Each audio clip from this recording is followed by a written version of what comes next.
These two are not just equations of accounting, but also the guiding mantra for managing companies. Mathematically speaking, these are linear equations, which means that the net response of a system of many parts is just a sum of responses of individual parts. So if we focus on managing the parts independently, we get an additive output. This conceptual approach is put formally into play by breaking down sales into product categories and territories, and overall costs into various cost heads, and setting budgets for each component, which are then divided amongst managers as targets.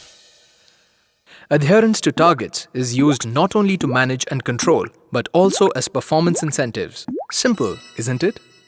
Unfortunately, it's a little too simple, and like Einstein said, everything should be as simple as possible, but not simpler. There lies the trouble with such oversimplification. An organization is a system of connected entities working together to deliver goods to customers and earn profits.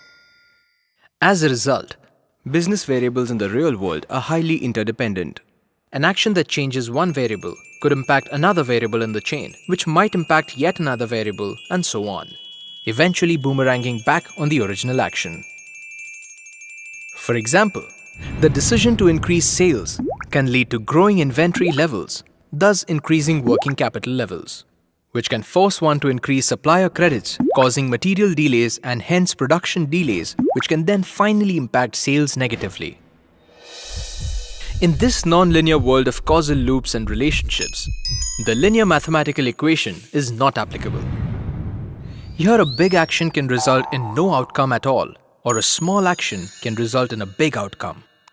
And imposing linear models of analysis and decision-making on such systems causes severe damages.